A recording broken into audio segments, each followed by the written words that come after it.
Hello student, अभी हम लोग डिस्कस करने वाले हैं 5th सेमेस्टर इलेक्ट्रिक ट्रैक्शन 1 के एसबीटी का प्रीवियस ईयर में जो क्वेश्चन पूछा गया है यूनिट 4 और यूनिट 5 से। यूनिट 4 जो है हम लोग का मेनली क्या है, सिग्नलिंग एंड सुपरवाइजरी कंट्रोल है, उसके बारे में हम लोग उसमें स्टडी किए हैं। और यूनिट 5 ट्रेन लाइटिंग स्कीम है, ट्रेन लाइटिंग स्कीम में यूनिट 5 में हम लोग डिस्कस किए। तो चलिए इसमें जो प्रीवियस ईयर पूछा गया क्वेश्चन है उसको 1 बाय 1 हम लोग डिस्कस कर लेते हैं। पहला देखिए जो पूछा है यूनिट 4 से, the speed of a electric locomotive is control by.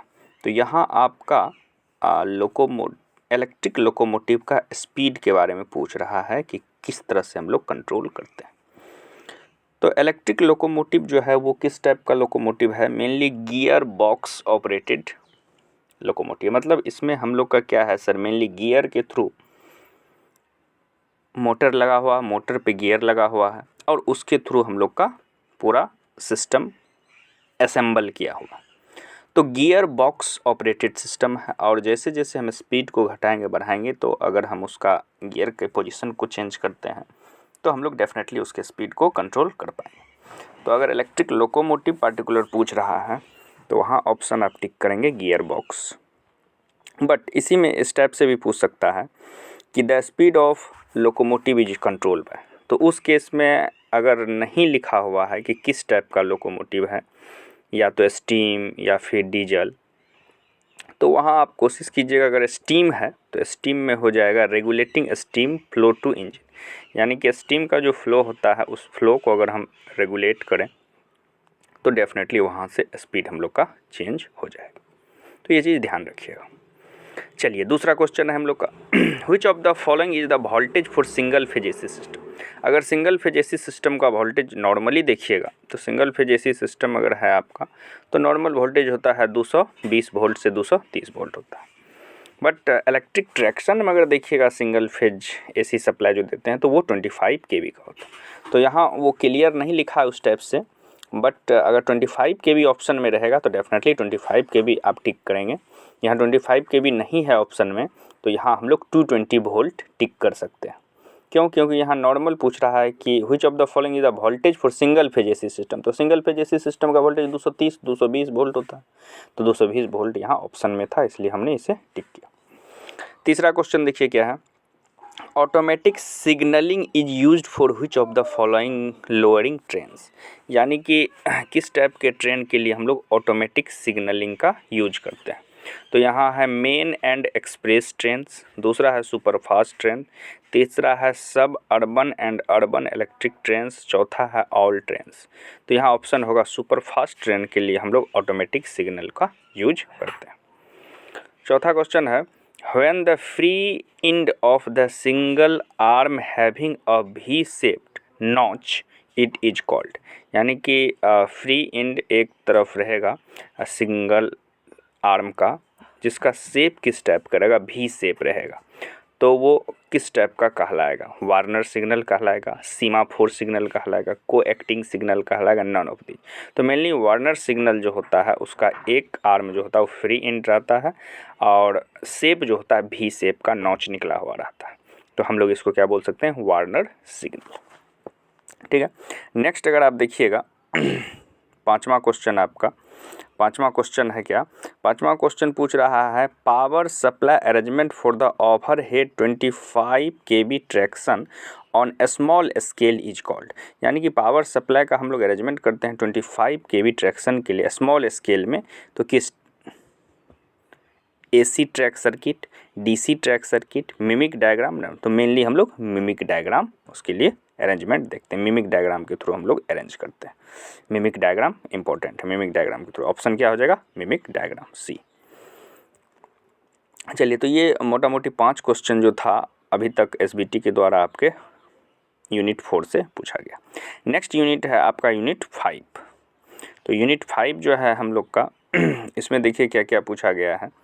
तो यूनिट 5 में पहला क्वेश्चन है आपका ट्रेन लाइटिंग स्कीम से, in long distance electric train power for light lighting in passenger coaches is provide, यानी कि लाइटिंग के लिए हम लोग जो पैसेंजर कोच में जो प्रोवाइड करते हैं वो किस टाइप का, थ्रू रेल करते हैं, थ्रू लोकोमोटिव करते हैं, through individual generator of bogies and battery, यानी कि हर एक बॉगीज में हम लोग जनरेटर और बैटरी लगाते हैं, या डायरेक्टली फ्रॉम ओवरहेड इलेक्ट्रिफिकेशन। तो हम लोग हर एक देखिएगा बॉगी के नीचे आपका जनरेटर लगा हो रहा था और बैटरी भी लगा हो रहा था, यानी कि इंडिविजुअल जनरेटर हर एक बॉगी के नीचे प्लस बैटरी। अगर जनरेटर जब बंद होता है तो बैटरी से हम लोग सप्लाई देते हैं।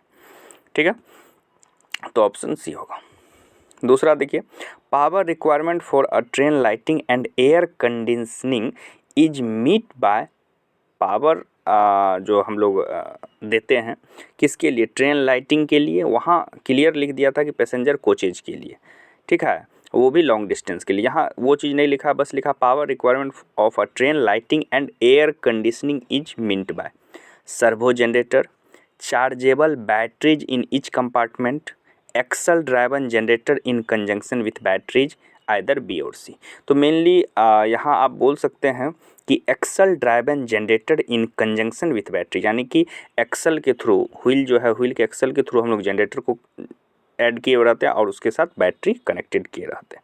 तो ये आप ऑप्शन सी करेक्ट कर सकते हैं। बट कुछ कुछ ट्रेन में अगर देखिएगा जो high requirement of power supply होता है, जैसे राजधानी ट्रेन हो गया और भी डिफरेंट ट्रेन है, उसमें आप देखिएगा तो कम्प्लीटली एसी है। इसके बाद आपका लाइटिंग स्कीम बहुत ही हाई लाइटिंग स्कीम है, तो उसमें हम लोग क्या करते हैं, सेपरेट जनरेटर क्या करते हैं, एक ट्रेन के सबसे एंड में, लास्ट एंड में हम एक सेपरेट जनरेटर लगा देते हैं। वहाँ एक्सेल ड्राइवन जनरेटर का नहीं यूज करते हैं, ना ही बैटरी का यूज करते हैं, सेपरेट उसके लिए हम लोग जनरेटर लगा देते हैं।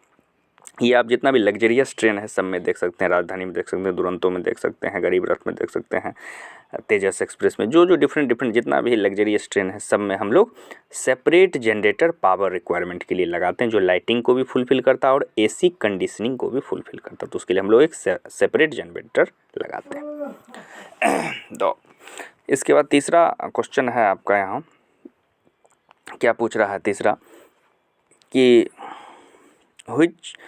which या बोल सकते हैं in double battery parallel block system with a nominal voltage of 24 volt the size of dynamo in broad gauge is. कहता है डबल बैटरी, आप पढ़े होंगे दो टाइप का, single battery system, double battery system. तो यहाँ पूछ रहा है double battery parallel block system अगर है, double battery parallel block system है विद अ नॉमिनल वोल्टेज, और उसका नॉमिनल वोल्टेज 24 वोल्ट है, the size of dynamo in broad gauge, मैंने ब्रॉड गेज बड़ी लाइन के में जो लोको चलता है, या तो उसमें हम लोग किस टाइप का डायनेमो को यूज करेंगे। तो मेनली हम लोग 100 एम्पियर करंट रेटेड डायनेमो को यूज करते हैं, 100 एम्पियर डायनेमो को यूज करते हैं। चौथा क्वेश्चन देखिए क्या है हम लोग का, capacity of battery as used in double battery parallel block system, यानी कि double battery parallel block system अगर है, सेम तीसरा और चौथा क्वेश्चन थोड़ा सा डिफरेंस है, दोनों double battery parallel block system है, ये भी double battery parallel block system है, ये भी double battery parallel block system है। इसमें पूछ रहा है बैटरी का कैपेसिटी कितना एमएच होता है, तो इसमें 150 AH होता है, 150 AH। वहाँ करंट के बारे में पूछा था, यहाँ AH के बारे में पूछा, 150 AH का बैटरी लगाते हैं। यहाँ डायनेमो के बारे में पूछा था तो 100 एम्पियर डायनेमो। तो ऑप्शन क्या हो जाएगा, 4 नंबर का डी हो जाएगा, 150 AH।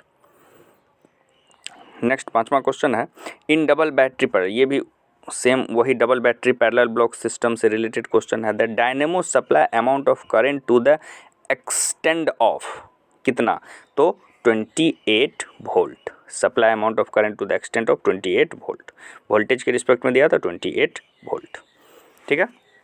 28 वोल्ट इसका टिक कर सकते हैं। और छठा क्वेश्चन है, the main drawback of double battery parallel block, double battery parallel block system अगर है तो उसका मेन ड्रॉबैक क्या है, तो is that employ component which have high market value, maintenance cost is high, chances of pilferage and theft are high, चोरी होने के चांसेस ज़्यादा, all of these. Double drawback of double battery parallel block system का ये तीनों drawback है। High market value होता है, मेंटेनेंस कॉस्ट बहुत हाई होता है, इसके बाद थेफ्ट होने का चांस, चोरी होने के चांसेस रहते। तो ये तीनों ऑप्शन सही है, इसलिए ऑल ऑफ दी। तो अभी हम टोटल आपका 6 क्वेश्चन पूछा है यूनिट 5 से, ट्रेन लाइटिंग स्कीम से, और 5 क्वेश्चन जो है आपका पूछा गया है, 5 क्वेश्चन पूछा गया है आपका सिग्नलिंग एंड सुपरवाइजिंग। तो ये यूनिट 4 और यूनिट 5 को हम कंप्लीट डिस्कस कर दिए हैं, जो भी एसबीटी के द्वारा पूछा गया था, और इसमें जो भी इम्पोर्टेंट क्वेश्चन बनेंगे उसको हम अलग से फिर आप लोग को डिस्कस कर देंगे। ठीक है, तो अभी एसबीटी के द्वारा जितना भी पूछा गया क्वेश्चन था यूनिट 4 यूनिट 5 वो सारा डिस्कस कर दिए। इसको आप लोग बार बार रिवाइज करेंगे, डेफिनेटली आपके लिए बेनिफिट होगा। और साथ ही इस चैनल को लाइक और सब्सक्राइब भी कीजिएगा। फिर हम लोग मिलते हैं नई वीडियो में। चलिए, ओके, थैंक यू एवरीवन।